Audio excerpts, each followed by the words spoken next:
What and why do we have small talk? Connection with little to no commitment. Hello and welcome back to another English podcast with Paul. If you've joined me before and you've heard of me before, then thank you for coming back. And those that are new, please hit the like and subscribe button if you like this content. This content is for people that are learning and want to go to a higher level of understanding and listening English. All right, so let's jump into it. Yes, I'm in my little cabin, my little audio area. So hopefully there won't be no distractions. All right, as I said before, this is unedited, unscripted, and under an hour for your convenience. Also available on Podbean and other apps such as Spotify and Google and Apple, things like that. Right, okay. So small talk. Why do we care about having small conversations with no commitment and no real depth to them?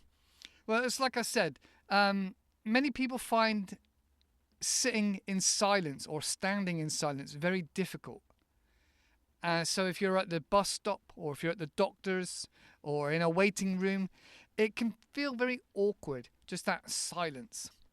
Now, some people like silence, but lots of people don't. So the whole idea of small talk is that you can try and connect with another human being on a topic or something relevant that's not too intrusive and easy to drop and let go. So there's a whole load of topics we'll mention in a moment, but it's also an icebreaker and an opening. All right, it's kind of like a safe place to start. You don't really want to get into anything heavy like politics or religion or contentious issues. So it's literally about breaking that silence and having a connection with somebody. So that's all it is. All right, moving on to the next part. So some topics you could talk about because often it's a difficult thing to think of a new idea. Here's a list. So you can use these, you can write them down and you can use them for conversations with maybe other English people that you're practicing with. All right, so there's the obvious one, like the weather. But in the UK, we like to complain about the state of the roads, the potholes. Or we like to, maybe in the supermarket, complain about the rising costs of groceries or food. Something a bit more positive, you could talk about a film that's recently come out or been talked about a lot, or a TV show that's talked about a lot. So, for example, in the UK, a lot of people will talk about the soaps. Soaps meaning in short for soap operas, like drama TV that's very regular. We would have like EastEnders, Coronation Street. I don't know if they still got Hollyoaks. Not my sort of thing, but lots of women like the drama TV shows. Desperate Housewives, this kind of thing. Also, then you got other TV shows. The one famous at the moment everybody talks about is Gogglebox. Now, it's a bizarre concept where people watch other people watching TV. I know, bizarre. But a lot of people seem to like it, and it's very popular. Bake Off. I don't know if you've heard of the Great British Bake Off, where they get people to make cakes, and then a panel of judges talk about the cake, and obviously there's a winner at the end of the season. Obviously there's some celebrities involved and maybe some prize money or prize to work with somebody. That gets a lot of attention in the UK. And then we have other things that are seasonal that come and go. Maybe like Celebrity Get Me Out of Here or what else is there? Dancing on Ice.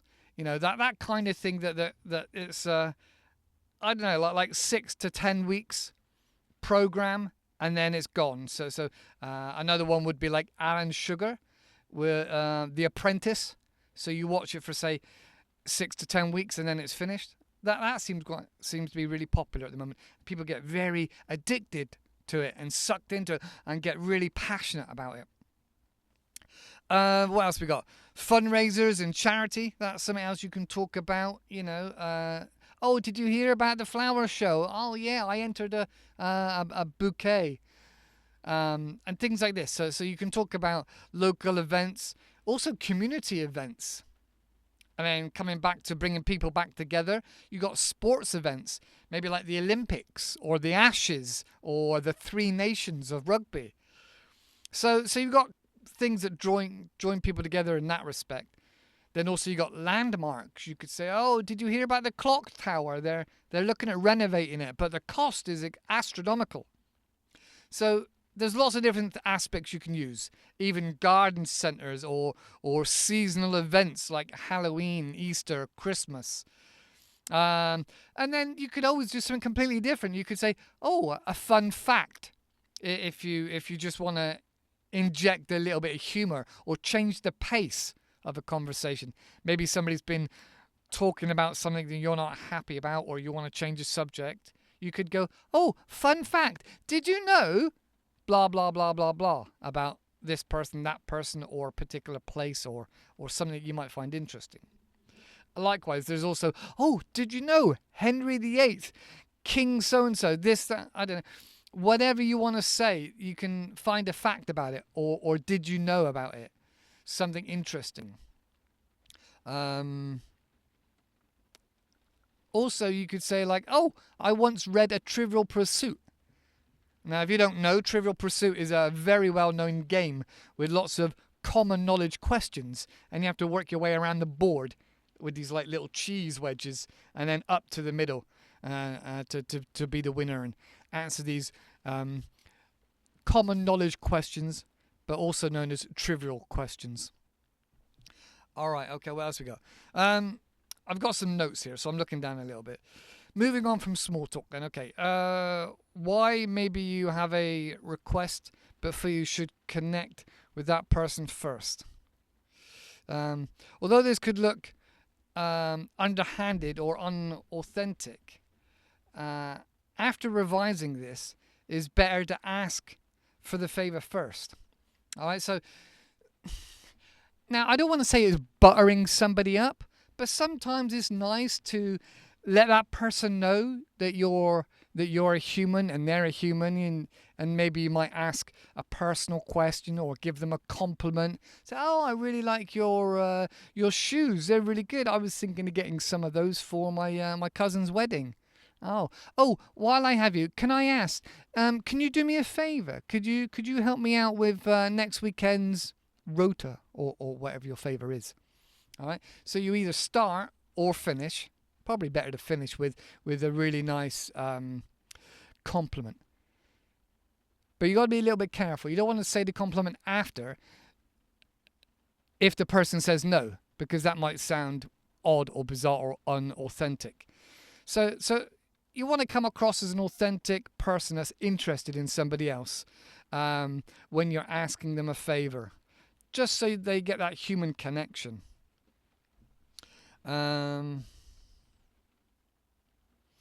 Also, if you're really trying to get to know somebody, maybe a work colleague or somebody that's new, maybe you might think, oh, this person could be a really good friend. We seem to have a few things in common.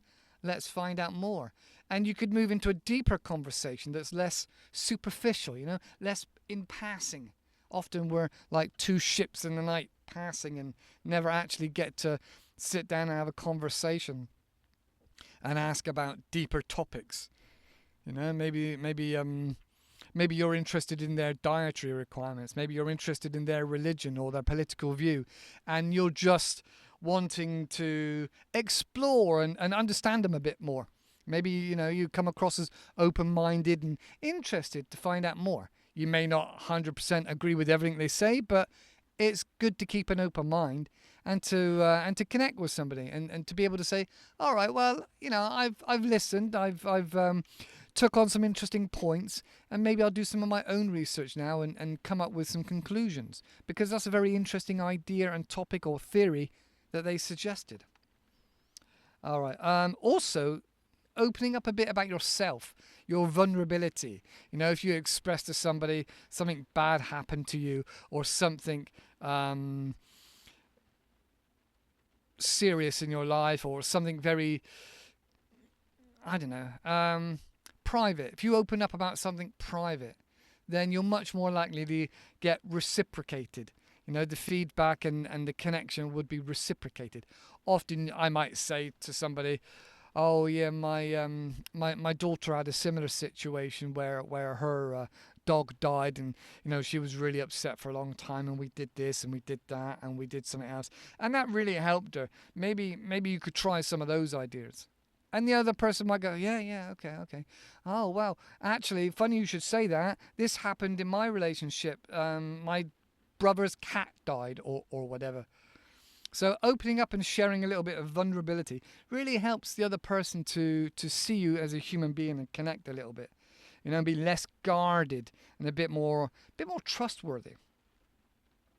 So yeah, also talking about shared experiences. Often if something happens, like, I don't know, you get stuck in an elevator with your work colleagues, you can often go back and talk about that traumatic event and say, oh my God, do you remember when we were stuck in that elevator? Or you might have worked on a really hard shift. Maybe you're working in McDonald's and it was crazy busy, and this machine broke down and that brewing machine broke down, and or you went camping with work. And then, something crazy happened, like a massive storm, and you guys were all in it together. Those examples of shared experiences can, again, help you connect and bring you together with somebody else. Other examples of deeper conversation might be about traveling. Oh, yeah, I went to so-and-so place. Did you go? Have you been here? What was yours like? Oh my goodness, did you do that? Did you go on that train? In connection with travel and again, experiences that shows you're human and you're a little bit more authentic. Another thing you might want to talk about would be public transport.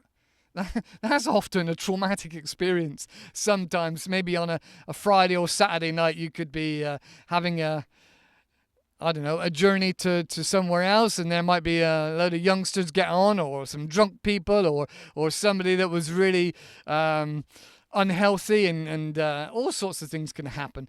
But that could be a shared experience. Even if it's not that particular day, your colleague or your friend might go, oh my goodness, yeah, I was on the bus last week, and this elderly person got on, and oh my goodness. And you can share connections of humanity, human experiences. Again, a lot less superficial and much more about connection.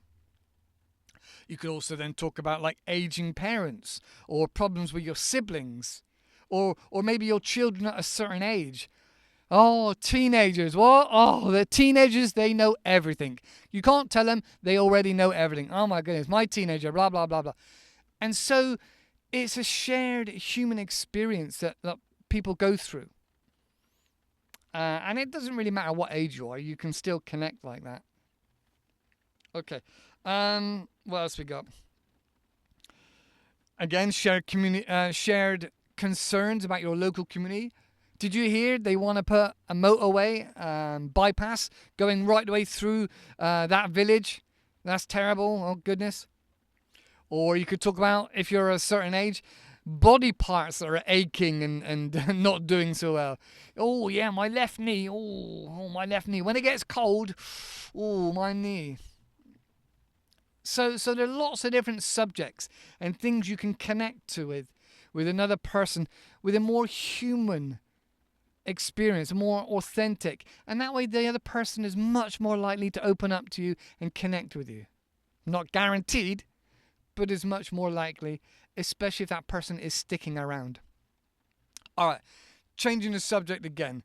You could, for example, do what-if questions. You've already broken the ice with this person, and you could say, oh, what would you do if you won the lottery? If you was a millionaire, what would you do right now? Because I know what I would do. I would do this. But what would you do? And there's a few other things like that. You could say, "Cool, I'll tell you what, if an asteroid was going to hit the world today, next week, and we all have 1 week left to live, what would you do?" Oh dear. Maybe I'd go to the hunting shop. Maybe I'd go to bingo. Maybe I'd go, I don't know, to your favorite restaurant. So there's lots of what ifs and hypotheticals. All right. Yeah, and there's a few more of those I've got. So hypotheticals. What would you do if you had 3 arms? You know, you could scratch your head, scratch your nose, and scratch your bum all at the same time. Silly things like this, you know, to change the pace and the mood of a conversation, especially if you're sort of trapped with somebody and you want to change the mood or you want to make it lighter and happier, you know. So there's lots of hypotheticals. 3 arms. If all seawater was drinking water. If you could speak to the animals, what would you ask? Silly things like that to bring a more positive, happy attitude to the conversation. That because you could be stuck in an elevator with somebody. All right. Then there's getting to know somebody, where you get to know somebody's style of language. Now this gets interesting. So you could say, oh, I really hear what you're saying. Yeah, it really vibrates and resonates with me. Yeah, I really feel the acoustics. It's really, you're connecting with somebody. That person might be a singer or a songwriter or a musician or something like that. Often something that they're passionate about or they're connected with often spills over into their words, into their language, into their communication. Maybe somebody that's very visual, you know, maybe they're a gamer or a photographer or a painter, and they might use different words like, oh yeah, I really see you. Yeah, we have the same vision. We're on the same page. Yeah, I can see what you're saying. I can see what you're saying. And that literally, again, spilling into their language. Maybe somebody is kinesthetic, meaning touch and feel. Maybe that person's an artist or a tailor or a mechanic and carpenter. You know, and they say, oh yeah, I feel you. I feel what you're trying to say. I can touch. We're touching the same kind of topic. So those kind of words would be brought in. And then maybe somebody that's a masseuse or a chef or a perfume expert or champagne, connoisseur and wine connoisseur, or maybe even a florist. Maybe their sense is a smell. All right, and so they would say, a smorgasbord of delectable aromas. That smells good to me. So people's passions spill out into their language, whether they're the main sensory input for them, for their brain, or the most direct sensory input is through smells, whether it's through touch, whether it's through visuals, or whether it's through sound. That often comes across in their language. And you can use that to your advantage. If you know somebody, for example, is a drama or singer or something like that, you can use some of those words that's synonymous with that industry. Like I said, a singer, for example. You know, you say, oh, yeah, I hear you. Yeah, I'm really tuning into what you're saying now. Yeah. I don't know, I think we're singing from the same song sheet here. Yeah. So you can use that to your advantage if you know a bit more about that person and the type of sensory input that they connect with first. All right, so that's one aspect. There are a few other things as well that can help in regards to understanding somebody's language. For example, if somebody is very interested or highly educated, you know, so you could look at their industry. So for example, if somebody was a professor, you could start looking and visualizing and talking about the way they see the world and feel and connect with the world, you know, whether it's through academia, maybe Jordan Peterson. So you might have a conversation with Jordan Peterson and say, okay, so I've got a theory. All right, well, in a hypothetical situation, now, I understand academia is not quite the same as real life 100% of the time. But suppose this. How about that? If you can postulate this idea or that idea, then that connects with them and makes them happy and feel like you're connecting with them. Then again, if you're working with young teenagers, you're not exactly the same age as them, maybe you're working with them, but trying to use some of their language, would really help with the connection. So being less formal and a bit more relaxed in your communication style, again, would help you connect with a younger person. So if you stop to think about the way somebody expresses themselves with small talk, you're much more likely and able to get involved with some more deeper conversations, less superficial conversations, and really understand how that person works, and to be able to communicate on a really clever level, a real deeper level to that person. If you're able to see what sentences they use and from what industries they're in, and then use those words with them to help get your message across, you're much more likely to convince somebody of your choice or of your point of view if you're able to access their type of language. All right. So, for example, you want to get your professor to give you an extension on an exam. You might say, okay, professor, hypothetically, if one was having an issue with this, and they obviously were responsible, and they come up to their professor, or they come up to their pastoral support, and they use this, and what would you say hypothetically, given these parameters, in this kind of situation? You're much more likely to connect and get a better response. All right, okay. So what have we got? In conclusion, the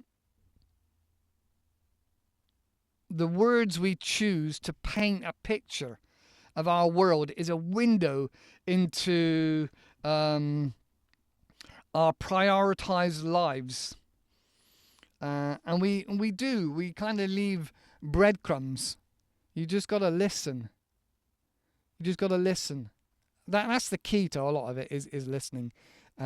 Because people do give away a lot of clues, and it's just like a load of breadcrumbs leading back to who they are as a person, because we all want to share who we are. And whether you want to or not, or whether you're introvert or extrovert, you still leave clues to your identity, to who you are as a person, and where you are in the world. And that goes for many different people, industries, and different times of their lives, and different demographics, financially and geographically. So there's a lot to think about, how language really is this ball of plasticine that we can try and unpick to better communicate with other people in our world, whether it's a stranger, whether it's our professor, our teacher, our spouse, our boyfriend, our girlfriend. Listening and picking out and putting the breadcrumbs together, or putting the pieces of the puzzle together to work out who this person is we're communicating with, is really going to be beneficial and make a much more cohesive level of communication. All right, okay, that's enough food for thought today. If you have any interesting thoughts or ideas about language and how you share it, or if there's that much depth in your country's language, put them in the comments below. All right, that's it for now. Please hit the like and subscribe button, and I'll see you in the next video. Have a good week. Bye-bye for now.